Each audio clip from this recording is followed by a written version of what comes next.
Hi and welcome to the studio. I'm Matt Walton from the marketing team here at Clarity, and today we're here to talk to James and Lucy from our entertainment and media team about what's new in the industry, what's been going on for a lot of years, and just generally get to know you guys a little bit more. Should we kick things off? Lucy, tell me a little bit about yourself. Yeah, absolutely. So I'm Lucy. I'm the Director of Operations for Clarity Entertainment and Media.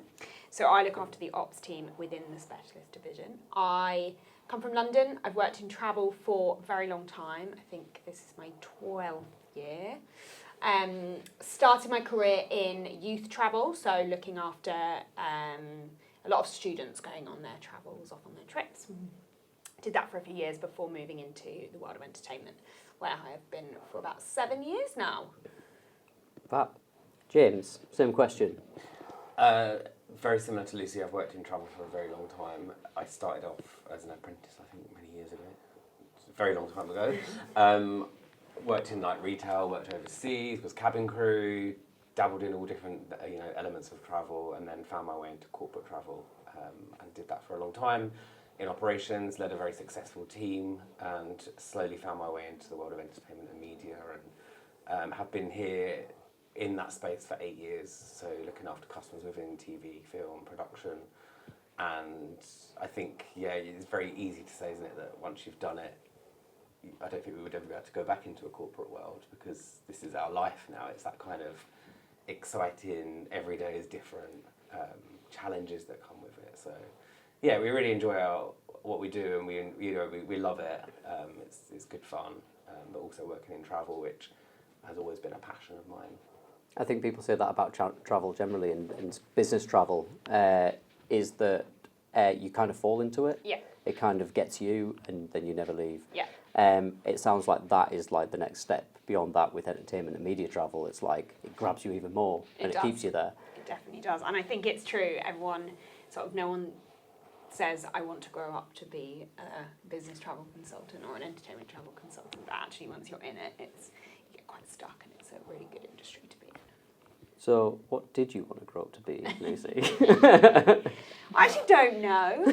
I can't really remember, to be honest, Matt, but probably not working in travel, that's for sure. I wanted to grow up to be an actor, so I'm finally getting my dream. Yes, you are. I'm living the dream right here. James, what did you want to grow up to be? I wanted to go into teaching special needs children, and when I was at high school, I did a placement in a special educational needs school for 2 weeks, and that was my goal. And then I got sucked into travel, and that's so nice. You know what I mean? That's such a nice thing. It was actually when I left school, I then did a 6-month placement in the same school because I was really invested in it, and it was great to be in that place, and I learned so much. And I think I grew up very quickly because I was suddenly faced with challenges that I never expected to be. But yeah, as I say, I moved into travel, and I've never looked back. So. The rest is history. Yeah. So I wanted to kind of kick things off with a bit of a reflection and a bit of looking at the way things are right now in entertainment and media travel. How do you feel like the landscape of the industry is right now compared to, say, even 2 or 3 years ago? Lucy, you go. It's a good question. It's definitely changing, and I think James and I could probably both say that since we've been in the business, we've seen huge changes within that space. And it's something that is really important for us to stay on top of and to be able to support our customers in the ways that they need. Budgets are always cut. They're always getting smaller and smaller for every production, and budgets never get bigger. So that is something that we really try to work with, and that's really challenging with fuel prices and the cost of travel going up. Budgets coming down can be really difficult. But that's a big one. Sustainability is obviously a big piece. Making sure that customers are travelling sustainably is important. And our sort of production companies want to work very closely with their sustainability teams to make sure that they are supporting the world in the right way. And that's got bigger and bigger over the last few years, I would say. James, anything to add on that? I'd say similar. I think budgets have been cut, but expectations haven't. So, people are still, production companies that we work with are still expected to deliver the same level, the same standard, but actually they've got half the budget to do so. And the end result is, as a consumer watching that program, we still expect the same level. Higher, So probably. Yeah, so it's being able to still create the magic, but with half the price. And we're talking like double-figure percentage of what was cut in terms of budget. So I'd say that's a big one. And seeing obviously the industry, there's been massive increases in airfares, and average hotel rates have changed so dramatically that what you used to be able to get, you can't anymore. So, and sometimes Lucy's team are dealing with 2,500 room nights, and the budget is so tiny, but there's challenges because it's busy and there's things going on in destinations. There's conferences and you've still got a crew that we need to try and put somewhere. So I'd say budget is a huge one.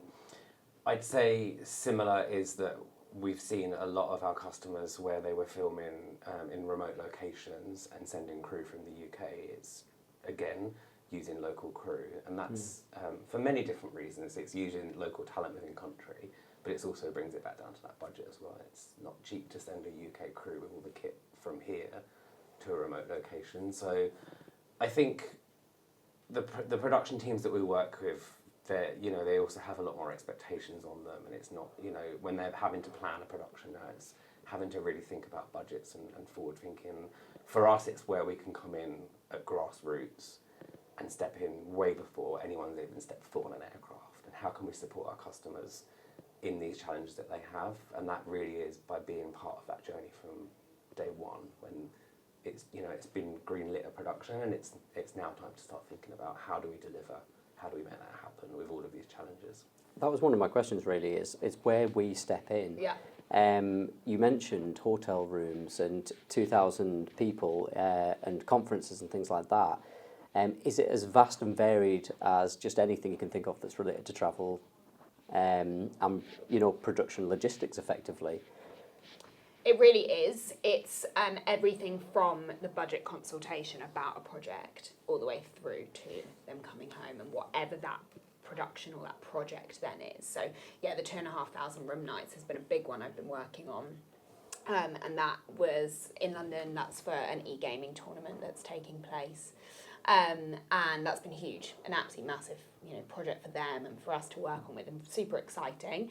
It's very much, we focus on anything within the entertainment and media world. We have access to fantastic airfares, great content, and we work with our suppliers to really negotiate on that and to make sure that we're procuring the best rates to support all those different areas within that space, to make sure that they are getting the best value from us, as well as a service that covers their account management, their booking systems, their technology, all those different pieces as well. And is it kind of, because there's been more of a shift over the years of more of a self-serve aspect of lots of travel, Of course. Leisure travel, business travel, is the same in entertainment and media as well? Yeah, I would say it is very similar in many ways. There's differences. You currently can't teach a booking platform how to, book a load of excess kit, oxygen tanks, bags, batteries, etc. There probably will come a day where that can happen, but at the moment, that is still very much part of our offline offering, and that's what our people are there for, and that's why we have an experienced team who know what they're doing. But I think the technology still plays a huge part in your point-to-point bookings, your basic travel, but also reporting and profile management, all those small bits that actually, prior to having that, were much more manual. And it's a speed thing. It means that people can be a lot more efficient with their time. And that is the same within the entertainment space as it is within all the other industries. You're always going to get that progress, aren't you, and change, and it's how you adopt it without losing the value of people expertise. Of course. Another question that I had, it was something that you kind of touched upon, James, in the budget aspect of things and locations and things like that. Is there a trend towards UK booking and locations, or for productions going to other locations, or has that remained very kind of flexible and dynamic and different? I think it all varies from project to project. There's you can never say where a project is going to, or a product is going to take our customers, and that's where you can't sort of look at patterns or, you know, shifts in the market and things like that, because if they need to be filming an animal in Canada and that animal is going to be there for a certain window and that's it, they have to go there and they have to fly there. So I think it's maybe being more creative and our customers being more creative with schedules and with, I guess, looking at crew and saying, well, actually, and that's where we would come in again and say, well, have you thought actually about shifting your filming schedule and doing these two locations together, because actually we can utilise the same airline and we can do that as one round trip. So it's, I guess, being creative as much as we can. I mean, we've worked a lot in natural history previously. You can't be creative when it comes to animal behaviour. They're not going to listen to us when we say, oh, would you mind just doing that in a few months' time rather than tomorrow? So it's hard to say, but I think it is down to that planning thing and being able to actually put a spin on things sometimes and say, well, have you considered doing it this way? And it works. Something I heard recently was that Channel 5 in particular have started to adopt the drama space a little bit more, and the likes of BBC and ITV have stepped away a little bit from there. And in part, so Channel 5 have started to look at different locations. That's why I brought it up in a sense, because apparently it's based about tax incentives. For the UK, anything over £1 million an hour or something like that, you get those tax breaks. And Channel 5 are keeping it in the £300,000 per hour kind of space, and so that's why they're filming outside of the UK. So I kind of wondered just if that has started to dictate where people are shooting, or if it's just kind of a bit of a nuance. And like you say, it's just as you need it. Yeah, I think speaking to customers, and yes, there are tax reliefs, but actually they could take years to see them. So, and there's a lot that has to go into that. So there's lots of incentives out there, but do they work in the real world? Not always. Sometimes it's not a choice where you film, but it does play a massive part. And I think we've seen the UK. There's a huge incentive for UK filming. And that's really exciting because we've got some amazing talent in the UK, and we're now able to see more of that happening. And I think we've seen a huge increase in actual in production and filming happening in the UK, Definitely. bringing people in from outside of the UK in. We work with a few of the big studios, and they're really busy. There's lots going on. Definitely noticed a massive increase, and I think for us as well, it's become a bigger piece for us to focus on is that UK and domestic travel within the UK, and actually really working with our suppliers to see what they can offer to us locally. From a sustainability stance as well, it's huge if you're using talent within the country that you're filming in or that you're producing a production in. So it's sort of an all-round win, really. Yeah. I think the biggest for us since coming out of the pandemic, so COVID, we didn't stop. We carried on. There was ways of getting around things. There was, we carried on filming. Our customers carried on working. It kept us very busy. A lot of 2-week holidays in the Dominican Republic. Yeah. And we came out and, there was a massive sort of run of things were being commissioned really heavily through that period. And the industry as a whole has suffered massively over the last 2-3 years where we've talked about budgets, we've talked about, the funding. There was a lot of lack of funding, and commission just come to a grinding halt for a long time. I mean, it was still happening, but we saw a massive stop in everything, and things were not being commissioned. Things were not being greenlit, and we started to see talent, production management having to leave the industry that they love and that they worked hard in, and all that experience, because they're freelance and there's no work. So, and you can't just wait for this commission to happen. People have got lives that, So we saw a lot of people that we'd worked with for years having to leave the industry that they loved. And it's been a really tough year in TV. And anyone that you speak to that works in the industry will say that and will mirror that. The really exciting thing is we're starting to see from all the different people that we talk to, all of our different customers, we're coming through, and it's a new normal. It's never going to be the same. The digital world is growing. There's so many things that are happening that it's never going to be the same. But it's starting to feel like there's a bit of a buzz around things happening again. And these are the times that we love because we had an email last week saying we've just been commissioned. We're just about to start looking at filming schedules. It's the most exciting project that we've ever anticipated doing. And we're looking forward to that call next week because we'll get to find out what's the plans like. And they're the real fun ones because it's not going to be just 10 people flying backwards and forwards to, from the UK to America. Maybe it's going to have challenges, and that's where Lucy's team can be really influential and form part of that customer's crew, if you like, because we are going to be the trusted partner. And there's going to probably be things that we might not have seen before. We've done them in the past. We have so many stories to tell of all the weird, crazy things that we've had to do. We call them the weird and wonderfuls.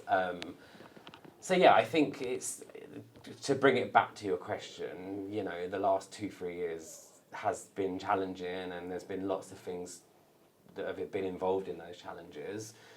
And it's exciting to see what the rest of this year has in store, because we're starting to see a lot more new productions coming through.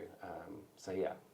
I think we probably are part of that, aren't we, in a sense? I don't know if it's backwards, it might just be my sense of things, but our ability to add value is partly experiential, but partly that we help with budgets, we help with the sustainability aspect. Although they may not consider that and get the green light of the production off the back of thinking about our savings, that surely helps the future. Yeah. So we make an impact which helps future productions in a sense. I think for us, it's about if a business or a production company are producing one episode or one series, or knowing that actually there will be more, and that we can say, okay, this is what you did well the first time round, this is what didn't work so well, this is what we need to improve on. So that is making a difference in the long run as well, because we're able to support those customers on throughout their whole journey of a whole series or production, rather than just saying, let's go for it and be very reactive in what they need. It's so about the relationship then, isn't it? It feels like, in other aspects of travel, you contract for years. You might contract for a series, but then you build that relationship, and then it's a trust exercise, isn't it? It's like you've built that trust. So relationships must play a really big part in this industry. Huge part.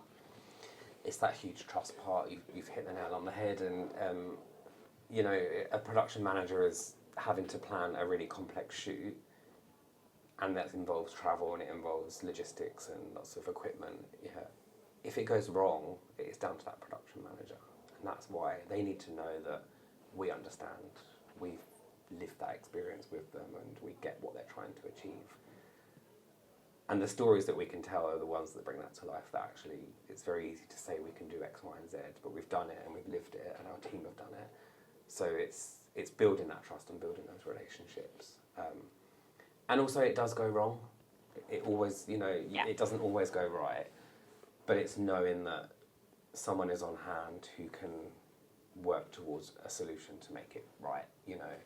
Having the partners in place, having the right suppliers. Our supplier relationship is so important, because we can pick up the phone and say, the crew are at the airport and they're being told that the bags have not been paid for, and it's being quick to try and put a fix in place for that. Or, a flight's been cancelled and now we need to get the crew on a ferry. It's all of those sort of challenges that you come up against, and it's not always going to go smoothly when there's so much involved, but it's being able to support our customers and put it right and help them. You mentioned a couple of the weird and wonderfuls. Go on, hit me with a few.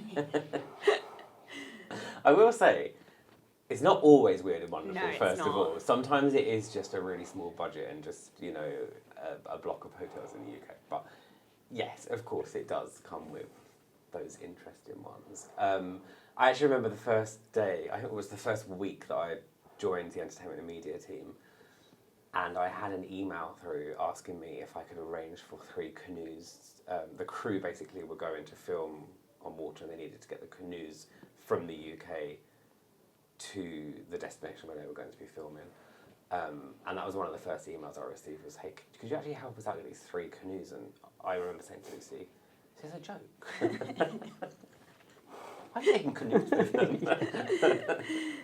Actually, we have a bit of a theme, don't we, with canoes We and do, water? yeah. But I think actually what James said about it not always being weird and wonderful is very, very true, because we do work with your sort of creative agencies, Yeah. your companies that just are in the entertainment and media world but aren't necessarily transporting loads of kit and loads of batteries and bags all over the world. It is also your sort of generic travel, but it's just that we know the terminology they're using. We understand the people that are in those industries and how they work and what they're doing. So that is important to know. James is right though, on the canoe theme. I actually got a request the other day to help support transporting a 300 kilo canoe from a small village in Madagascar to the Science Museum in London. And actually, I should preface that with, I didn't get that request. James got the request, said, yeah, sure, I'll speak to Lucy, she'll call you back. Canoe expert Lucy. She knows her stuff. Salesman James, of course we can do that. We did find a way to support them. It was a bit weird and wonderful, and it involved some freight and some complex travel, but it was literally a traditional canoe from a tiny island in Madagascar. Not to be used on water, A town to in be Madagascar, put maybe. in the museum. To be put in the Science Museum, yeah. Yeah. Cool. Not to be hired from a canoe specialist to be sailed up the Thames. No. No. Do you sail a canoe? No. Do you row a canoe? You row a canoe. Do you? Row a canoe. You don't sail it. Well, what do you? Well, no, because it hasn't got a sail. What do you do with a canoe? Paddle a canoe? Paddle. You paddle. Paddle a canoe. We should know we are canoe. You are We're canoe, experts, yeah. If anybody is looking for canoe-based travel and productions, We're you guys. we have entertainment, media, and canoe specialists. Yeah, James tells everyone we can do canoes. We do canoes. Usually we do people and Yeah. kit and equipment that with comes with it. people, but you know, We're we say if you can sleep in it Mm. or if it moves, we can do it. yeah, So you know, it's a good tagline. We look at entertainment and media. How broad is that? Because we're talking about canoes here. Where are the boundaries? Tell me about this industry. Who's part of it? Yeah, it's a good question. we talked a lot about production and TV, but it's not just what we do. You know, we work with lots They of come across the different flash industries. industries in a sense of they're the ones that people see on a screen, don't they? But go ahead. Sorry, I've jumped in. No, we've sort of split it up into 4 pillars, haven't we? So when we first launched, we were very clear about the pillars that we worked in, and those are production and TV, fashion, music, and then the sort of corporate creatives, which is what we said previously. So the likes of your creative agencies, businesses that speak the entertainment speak but aren't necessarily transporting your weird and wonderful all over the world. But it's very much split into those pillars. So the TV and production is what we focused on quite heavily in this conversation. But we also very much look after the world of fashion and sort of fashion individuals moving around, businesses moving around, going to fashion shows, going to shoots, creating content in that space.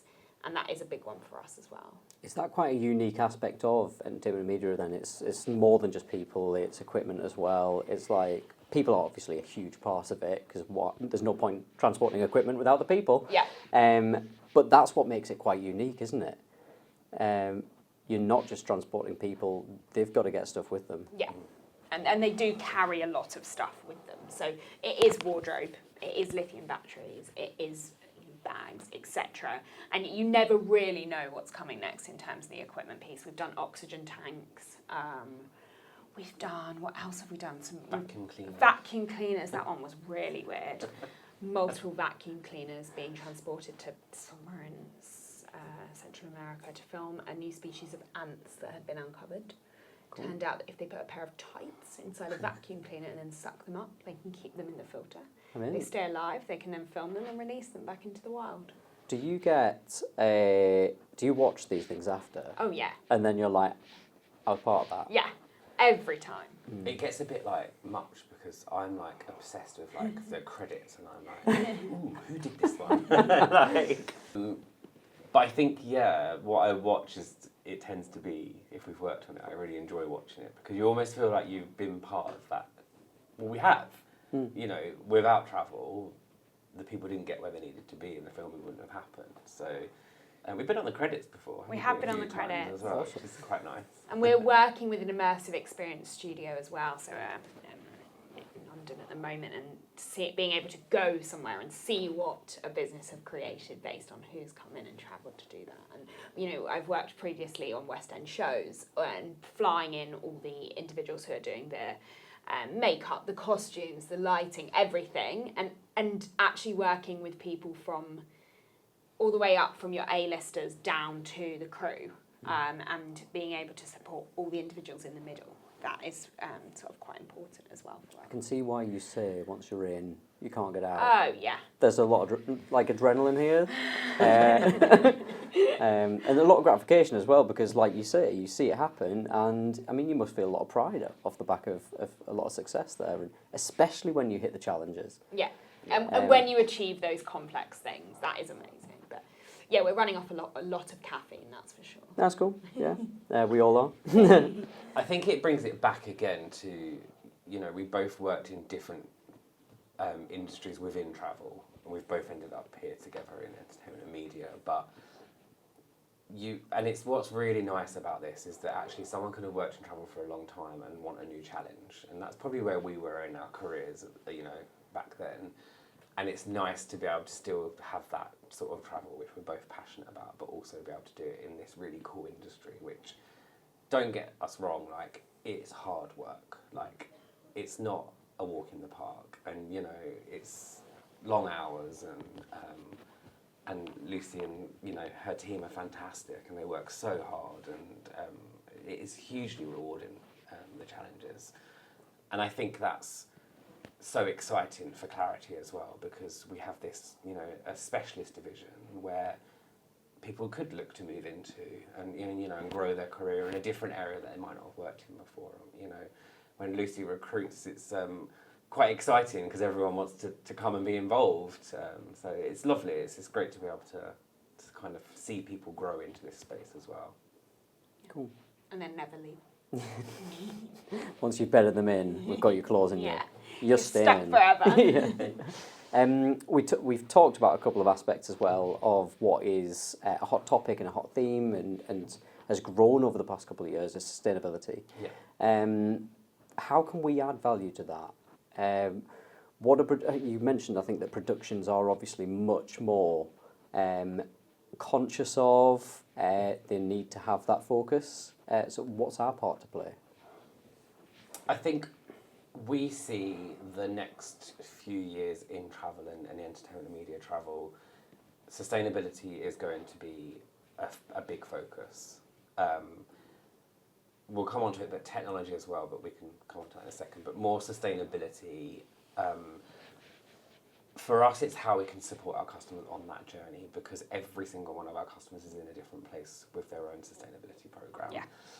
And it's recognising that some, you know, want to see and want to have visibility over what choices they make. They don't necessarily get to choose where they're flying to. You know, as we've said, it might be that they have to fly somewhere. So it's giving our customers visibility and sight of that, being able to report with data that is accurate and meaningful, and is not just a Google search of what we think might have been the emissions on a certain route. So it's accurate data, it's visibility. And actually, we are an Albert supplier. We're recognised as an Albert supplier. For us, we don't just want to be on the Albert suppliers list, because anyone can say they're, you know, if they meet certain criteria, they can be an Albert supplier. It's where can we take that?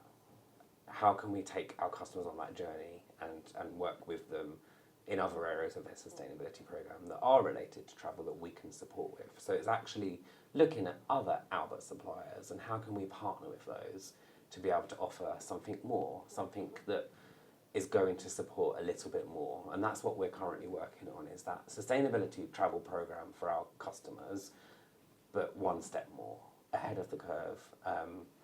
We've just launched a really exciting partnership, and that's from feedback, that's from listening to our customers and hearing what they need and how they can achieve their goals, and then looking at how we can bring something in that can help support that as well. So that's kind of how I see it. Would you agree? Yeah, absolutely. I think it's really supporting them as well. We do things like our technology shows the actual, as James mentioned, the actual emissions prior to booking, and we're saying actually, if you want to fly on this domestic route, you can, but here's what it would be for your emissions if you were to get the train instead. So that comes back to the supporting the UK market very heavily and making sure that we're really able to service that and say, no, you don't have to fly this route, and we can support your CO2 journey and your emissions will be lower by doing X, Y, Z. The same with our vehicle hires, sort of really covering all those different aspects and pulling it together into one place. Yeah. Does that resonate well? Our production managers and other parts of the industry looking at that and saying that's fantastic? Or are they kind of like, didn't even think of that? Combination, as James says, that everyone is on different journeys and every business is at a different place in terms of what they're trying to achieve. But I think it comes up every single time in the world of entertainment, because it is so important, because you do have to get people to strange places, and in order to create that content, you can't do it over Teams. You can't have that meeting virtually. You have to get these people to places in order to create things. And that's fantastic in so many ways, but that isn't great for the planet if you don't think about it and if you don't put the right pieces in place to make sure that you're offsetting or supporting in the right ways. And is that across the board as well? As we mentioned, we've talked a lot about productions. Yeah. Is that the same in e-gaming? Is that the same in media companies, creative industries? Is that across the board? Do they start to look at those kind of scope 3 things? It really varies business to business. I would say yes. I think in production it's very noticeable because they have to be Albert certified in order for it to be created. And with other areas of industries, it's more heavily based on what they are trying to achieve as a company or as an industry. However, it does pop up in sort of all different areas, and we do see it. And it evolves and it changes, and for us it's just about being one step ahead and making sure that we can support whatever those requirements are. You mentioned, sorry James, you mentioned a minute ago about how we're taking it. We're an Albert supplier, and that's where we are, but we want to be Albert Plus in a sense. We want to do that and more. Tell me, go on, if you can, if it's not too much of a secret, what have we done? Well, there are some secrets. We will not be sharing. I think, don't quote me on these figures. I'm going to give you a rough of what I think it was. I was reading the other day, but I think it was when Albert first launched, it was 50 productions in that year that they accredited. And last year it was 2,500. So it's growing massively, which is really exciting. And that's going to continue growing. That's not going to change less, that's going to increase, if you like. So we have to recognise that, but we also, as I say, there's lots of suppliers within Albert. That a great example is ID EV. So that was feedback from our customers where they said, we want to hire electric cars, but we are filming in remote locations and we can't charge them. So it doesn't work for the production. So we thought, well, hang on a minute. There is a supplier out there that can provide portable EV chargers. So we could book your car hire, your EV car hire, and the charger, deliver that to the filming set, to the location, and then you can charge the vehicles at the same time. That's been huge. Feedback from our customers is, this is incredible that you can support us with this. And that's just one little thing, a little nugget of, what we've been thinking of how else we can take this journey. Like I say, there's more to come. But it's how else can we work with Albert, because we know that actually within a production manager's role, that is a huge task at the end of a production, to have to sit and report back on everything to do with that production, down to how many vegetarians were on their crew, all of those real details of that production that they have to report back on. That's a huge task. And is there anything else in that little piece that we can take out, that we can make easier, that we can save a bit of time? Because time is so important in this space. So it's just really thinking about how we could be a bit more creative with, it's travel, yes, but what else can we do? And that's where we're at. Thinking outside the box and as James said, time is so important, and ultimately if the businesses we work with can have a bit less work to do and we can take that off their plate very easily just through a streamlining a process, then it's a no-brainer all round. You know, it works for them, it works for us, and it continues that relationship, and it builds, it helps us build those relationships too. And effectively, we're taking pressure off them so Exactly. that they can do their job better. Exactly. These are all the things that aren't about what they're doing. They're the extras. Yeah. So it sounds like we're taking those pressures off them so they can be free to do what they do best. Entertain the world. Free to entertain the I world. like the way you just Push that in slip that there. one in there. But yeah, thanks so much for coming along, and we'll see you again soon. Thank you. Thank you. Thank you.